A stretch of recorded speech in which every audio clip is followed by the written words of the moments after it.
Estudio del yo. Diversas escuelas de tipo pseudoesotérico enfatizan la idea descabellada de un yo doble. El primero lo califican de yo superior, al segundo se le denomina yo inferior. Nosotros decimos que superior e inferior son dos secciones de una misma cosa. Mucho se ha hablado sobre el alter ego y hasta se le alaba y se le deidifica considerándosele divino. En nombre de la verdad se hace indispensable decir que yo superior e inferior son dos aspectos del mismo ego y que por lo tanto alabar al primero y subestimar al segundo resulta, fuera de toda duda, algo incongruente. Nosotros hacemos una diferenciación correcta entre lo que es el yo y lo que es el ser. Podría objetársenos que tal diferenciación no es más que otro concepto emitido por el intelecto. Nosotros nos basamos en experiencias propias directas. Conocemos muy bien las diversas formas de intelectualización que existen y que ustedes tienen sus escapatorias, el deseo de hacer resaltar todo lo que tenga sabor a ego. Es claro que el ego no tiene ganas de morir y que quiere continuar en alguna forma, exquisitamente sutil sí, no en las formas densas y groseras. A nadie le puede gustar ver su querido ego, yo, reducido a polvareda cósmica así porque sí, porque un fulano cualquiera lo dijo en una sala de conferencias. Es apenas normal que el ego no tenga ganas de morir y que busque filosofías consoladoras que le prometan un rinconcito en el cielo, un puesto en los altares o un más allá lleno de infinita felicidad. Es necesario que comprendamos que todo en este mundo en donde vivimos pasa, las ideas pasan, las personas y las cosas pasan. Lo único estable y permanente es el ser. Estudiante. Maestro, ¿de qué sustancia están hechos los agregados psíquicos? Maestro. El animal intelectual equivocadamente llamado hombre, todavía no posee una mente individual, no la ha creado, no la ha formado. La mente, el manas, la sustancia mental, está desprovista de individualidad, posee diversas formas, se halla constituida en forma de agregados psíquicos, los cuales no son desconocidos por el budismo esotérico. Todos esos múltiples yous pendencieros y gritones que en su conjunto forman el mí mismo, están constituidos por sustancia mental más o menos condensada. Es este el motivo por el cual nosotros cambiamos continuamente de opinión, ejemplo del vendedor de bienes raíces. El yo que jura amor eterno a una mujer, mañana es desplazado por otro que nada tiene que ver con el juramento, y entonces el sujeto se retira dejando la mujer decepcionada. Vean ustedes lo que son las infinitas formas de la mente y de qué manera controlan los centros capitales del cerebro y cómo juegan con la máquina humana. Estudiante. Maestro, en este planeta los yous hacen la vida llevadera, si los disolvemos, ¿no sería nuestra vida muy aburrida? Maestro. La auténtica felicidad estriba en la revalorización del ser. Es incuestionable que cada vez que el ser pasa por una revalorización íntima, experimenta la auténtica felicidad. Desafortunadamente, nosotros confundimos el placer con la felicidad y gozamos bestialmente con el alcohol, drogas, adulterio, juegos, etc. El límite del placer es el dolor y toda forma de goce se transforma en dolor. Obviamente, la eliminación del ego revaloriza al ser, dando como resultado la auténtica felicidad. Estudiante. Maestro, ¿es inaplazable la formación de un cuerpo mental para no tener muchas mentes? Maestro. Ciertamente el animal intelectual no posee mente individual, en vez de una mente tiene muchas mentes. Crear el cuerpo mental y disolver el ego es urgente cuando se quiere la auténtica revalorización del ser. Estudiante. Maestro, ¿será posible que una persona que regala dinero a la iglesia, que lee la Biblia, que hace obras de caridad y demás virtudes, tenga yous? Maestro. El yo se disfraza de santo, de mártir, penitente, buen esposo, etc. Muchas personas virtuosas poseen agregados psíquicos. Recuerden ustedes que hay mucha virtud en los malvados y mucha maldad en los virtuosos. Entre la cadencia y los perfumes del templo se esconde el delito, los criminales más abyectos asumen poses pietistas, semblanzas de mártir, etc. En el abismo hay muchos místicos y anacoretas que creen que van muy bien. Estudiante. Maestro, ¿dónde queda el valor espiritual que tienen las buenas intenciones de un sincero que vive equivocado? Maestro. Recuerden que el camino que conduce al abismo está empedrado de buenas intenciones. Muchos son los llamados y pocos los escogidos. Los malvados de todas las épocas han tenido muy buenas intenciones. Hitler, lleno de magníficas intenciones, atropelló a muchos pueblos y por su culpa murieron millones de personas. El verdugo que ejecuta una orden injusta, lleno de magníficas intenciones, asesina a sus semejantes. No debemos olvidar a la Santa Inquisición. Entonces inquisidores con magníficas intenciones condenaron a muchos infelices a la hoguera, el potro, etc. Lo importante son las buenas obras y no las buenas intenciones. Los resultados son los que hablan, de nada sirven las buenas intenciones si los hechos son desastrosos. Estudiante. ¿Cuál es el procedimiento para liberarse de los defectos? Maestro. Es urgente e inaplazable analizar y aniquilar el ego en forma voluntaria y consciente. En relación con las personas, los defectos escondidos afloran espontáneamente, y si nosotros nos encontramos en estado de alerta percepción, alerta novedad, entonces vemos tal cual son en sí mismos. Defecto descubierto debe ser sometido al análisis, a la meditación, con el propósito de ser comprendido.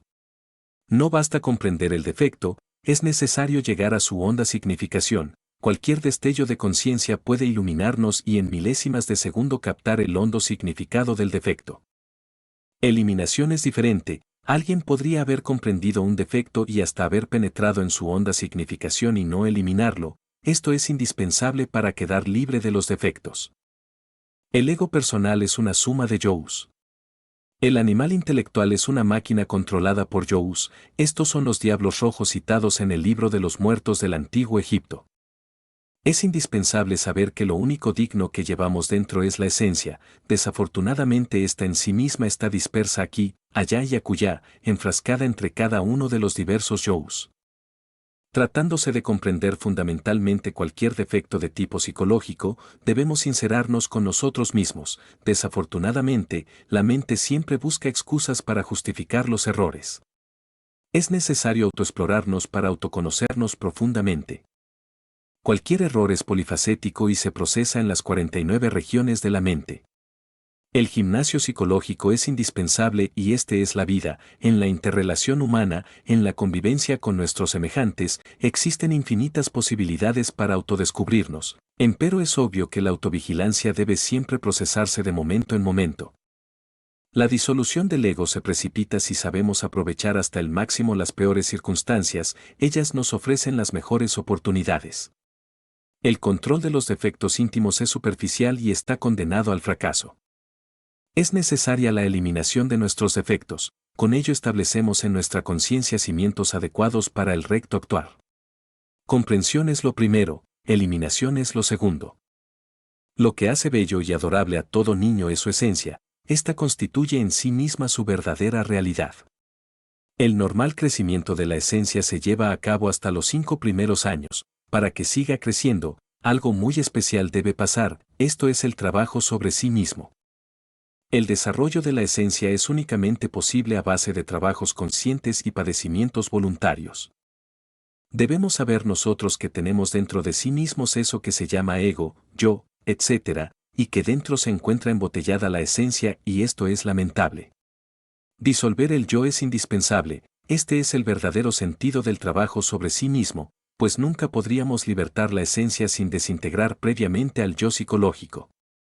A medida que los agregados psíquicos se van desintegrando, se emancipa y crece armoniosamente la esencia. Es incuestionable que cuando el yo psicológico muere, resplandece la esencia, ella nos confiere belleza y la verdadera felicidad y los poderes de que ella es poseedora. El mamífero intelectual no posee una individualidad definida, esta falta de individualidad es la causa de tantas amarguras. Nuestro cuerpo físico es una unidad completa y trabaja como un todo orgánico, a menos de estar enfermo, pero la vida interior del humanoide en modo alguno es una unidad psicológica. Nos falta organización psicológica en el fondo íntimo de cada uno de nosotros. El humanoide no tiene un yo permanente, sino una multitud de diferentes yous infrahumanos y absurdos. El pobre animal intelectual es semejante a una casa en desorden, en donde en vez de un amo existen muchos criados que quieren siempre mandar y hacer lo que les viene en gana. El mayor error del pseudoesoterismo es suponer que se posee un yo inmutable y permanente sin principio ni fin. Si esos que así piensan despertaran conciencia por un instante, podrían evidenciar su propia multiplicidad. Pensar que si una persona se llama Luis es siempre la misma, es absurdo, ninguna persona es siempre la misma, pues, constantemente se cae en contradicciones y cambios. Cuando el yo quiere continuar aquí y en el más allá, se autoengaña con el falso concepto de un yo divino e inmortal. Ninguno de nosotros tiene un yo permanente y ni siquiera poseemos legítima individualidad. Si pensamos en cada yo como una persona diferente, podemos asegurar en forma enfática lo siguiente: dentro de cada persona que vive en el mundo, existen muchas personas. Cada una de estas personas lucha por la supremacía, quiere ser exclusiva y cree ser el todo, aunque solo sea una pequeña parte.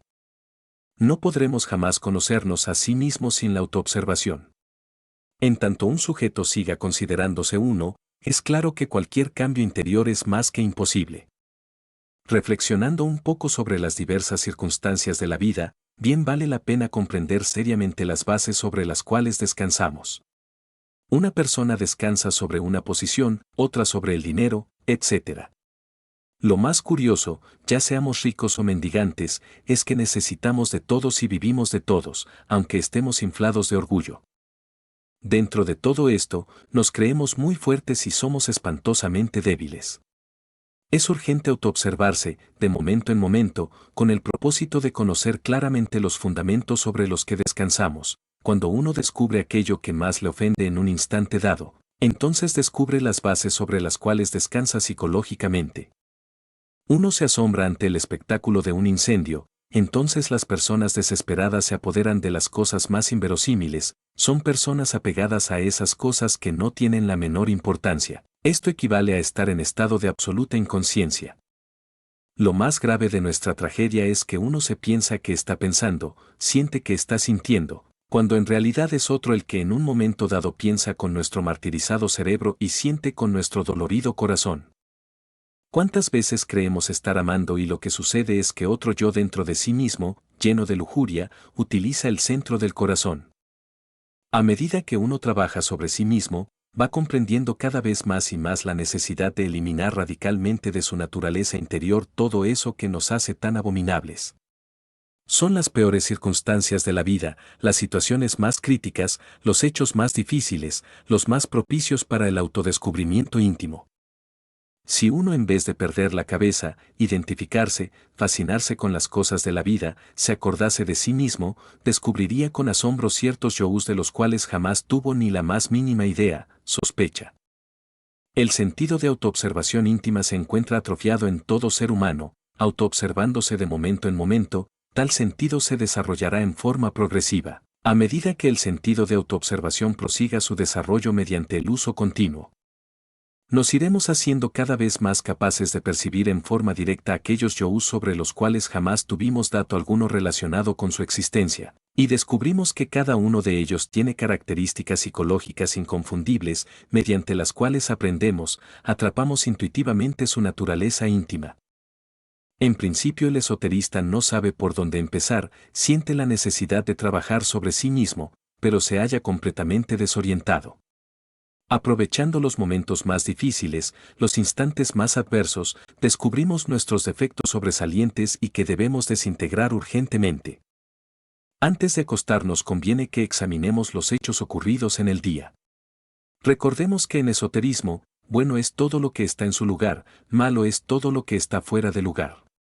¿Qué dirías de un varón manso y tolerante que estuviese bendiciendo a una cuadrilla de asaltantes que intentasen violar a su mujer e hijas? ¿Qué opinaríais de un hombre servicial que en un instante dado prestase un puñal al asesino? El delito se disfraza de santo, usa las mejores virtudes, se presenta como mártir. Dentro del perfume de la plegaria, también se esconde el delito. Ver tales creaciones, observar esas monstruosidades del infierno, dentro de las cuales se encuentra embotellada nuestra mismísima conciencia, se hace posible con el desarrollo progresivo del sentido de la autoobservación.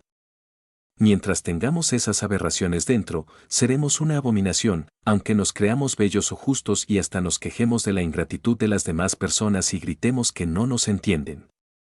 El sentido de autoobservación nos permite ver claramente al yo que estamos disolviendo y los resultados patéticos y definidos del trabajo interior. Resulta interesante observar cómo tales bestias van perdiendo tamaño y por último se desintegran, liberándose la esencia que estaba embotellada en ese defecto. Todo esto implica, naturalmente, sucesivos trabajos de fondo, siempre continuos, pues ningún yo puede ser desintegrado jamás instantáneamente.